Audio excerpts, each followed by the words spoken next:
Good morning, everybody. We are making meatballs today here in Kids in the Kitchen. This is our very first attempt at a YouTube video. I hope it goes okay. You ready to introduce yourself? Yeah. So there's our kiddo for the day. We're excited. Our hands are washed. We're ready to get going. Here we go.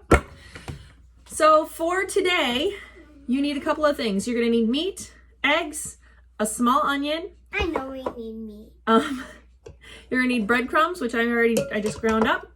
You're gonna need some spices. Normally I would use an Italian spice blend, but I'm out. So I use garlic powder, minced onion, parsley, oregano, and onion powder, then garlic. And then a friend of mine introduced me to this stuff. This is a spice blend from a company called Epicure. I don't work for them, but their urban garlic is actually pretty awesome. I like it. So yeah, we're gonna add all that kind of stuff in. We're gonna make some meatballs with you guys. You ready to get started? Mm-hmm. Okay, so for starters, we're gonna put the meat right into our big bowl. So we've got 1 pound of meat. We get ours from a butcher. So I know how the animal was treated the entire time, which is a very important thing for me. I am a plant-based eater, so I don't eat it, but it's still important for me with my omnivore family to feed them the right kind of stuff.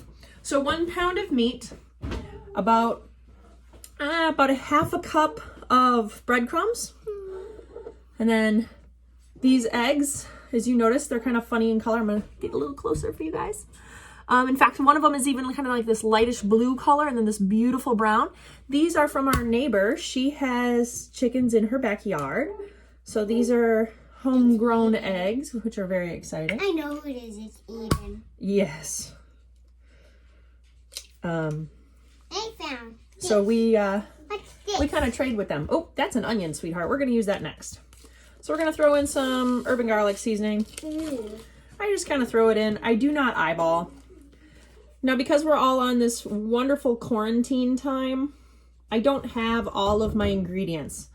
What I'm missing is Parmesan cheese. Ugh, that smells bad. That's garlic, sweetie. This is diced onion. I do add a little bit more of that because I like it. So about 2 tablespoons of diced onion. You need onion. About a full teaspoon of powdered garlic. The onion. No, not yet.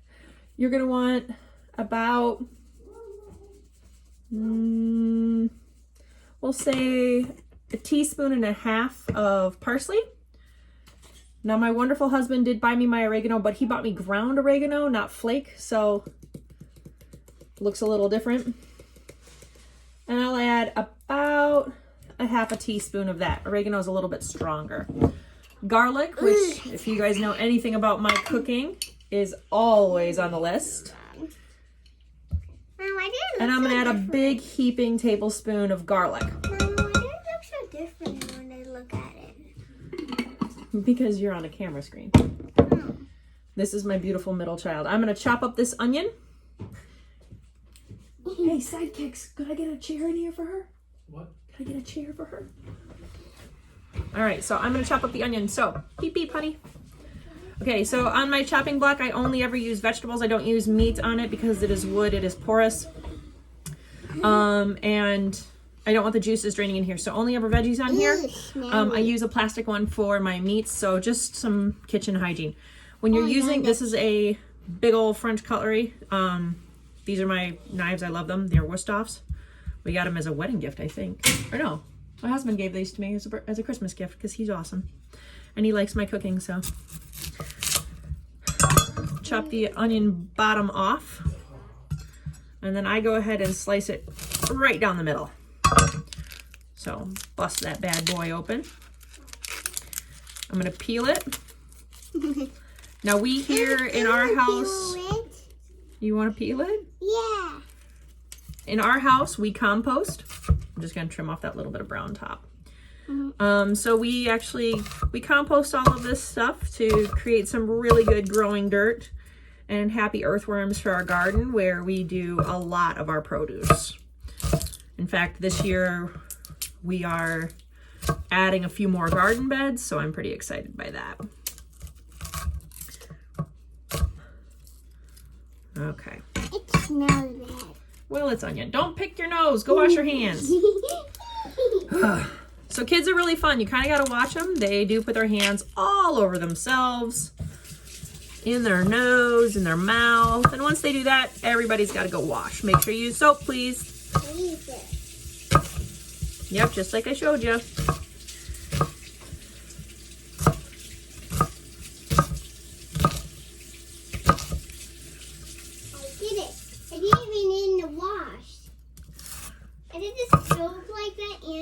You did the soap and everything. I know, I saw you. All right. So there's our onion. It smells really bad, right? Well, it's onion. Okay, onion. All right. So now that her hands are all clean I don't like and not covered in onion. boogers. All right. Dig in there and mush it up. Mm-hmm. Yeah, in there.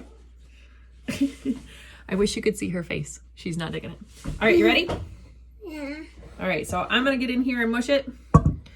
And I'm going to move the chopping block so the camera can see. I want to actually mush it. You want to mush it? Yeah. All right, we're going to bring the camera forward so you can see into our bowl.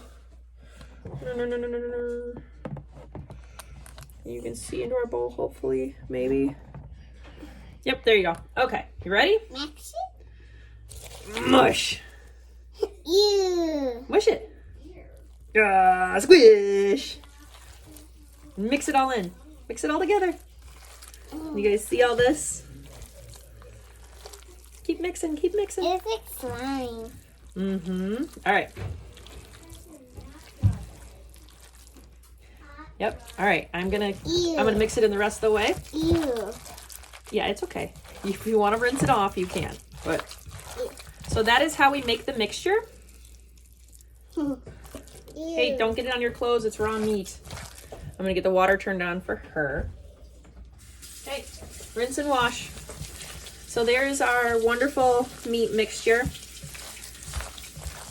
Now I use about a 2-ounce scoop when I'm at school making these for everybody. So at home, I'm gonna use a heaping tablespoon. So that is about 1 meatball right there. It's fairly soft, so I'm gonna add a little bit more and I'm gonna roll it and pack it a little tighter in my hands. So kind of compress it down. I want it. And then what I'm gonna do with this is I'm gonna put it in a pan. So I have this lovely little dish, which is right here. There it is. And our meatball sliding. There's our meatball. So I'm gonna fill up that dish full of these lovely little meatballs. So about 2 tablespoons, about like that. It'll fit nice and comfortable in the heart, the center of your palm. That's okay. Once it leaves the bowl, we don't put it back. No. Don't do that. Why? Because once it leaves the bowl, we don't put it back. Why? Because it's dirty. So I bake mine in the oven. So these will all get baked. And it will be glorious. It's gonna be cool. Of course it's gonna be cool. It's always cool. Nobody puts this in. Yeah, don't put that in my oven or in my bowl. We bake them at 350 until the inside temp reads 165 because this is all raw meat. You don't want it red. You don't want it pink. I know we like our steaks medium rare, but, well, you omnivores do. I don't eat steak. Yeah, Unpopular opinion, I've never been a huge steak fan. And you don't eat meat. I don't eat meat. You got messy hands. Do I have messy hands? Uh-huh. Covered in meat, something I don't even consume. You're messy. So yeah. I have clean hands. Now I bake mine without any sauces or anything else on them. Ew. And I do that because when they cook, the meat will have grease on it because it's an 80-20 blend of fats and meats. So when it cooks, if you cook it in sauce, you're going to get this really greasy sauce. So I bake mine dry. Just watch them to make sure they don't burn because I've done that too. And then I pour the sauce over them as soon as they come out of the oven. They'll heat up that sauce nice and beautifully and everything will be glorious. And it will be glorious. I balanced it. You balanced it. Nice job, kid. All right, so there's our end of our meatballs. The purple one's at the bottom. this made 14 meatballs. So for my little family of 5, 4 of which are omnivores, everybody's gonna get 3, and my husband will probably get a few extras. Unless the kids are particularly hungry, and then, well, he won't. So I'm gonna move the camera over so you can see our finished product. So there's our pan full of meatballs. Hope you guys enjoyed this. Bring the camera back up. Hey, look, there's me. So I hope you guys all enjoyed this. It's been fun. I'll get a subscribe link going. We don't even have a name for this YouTube channel yet. Those are spoons. So thank you guys for watching. Hope you enjoyed it. Thanks for my help from my little sous chef today. We'll see you guys in a few days. All right, bye.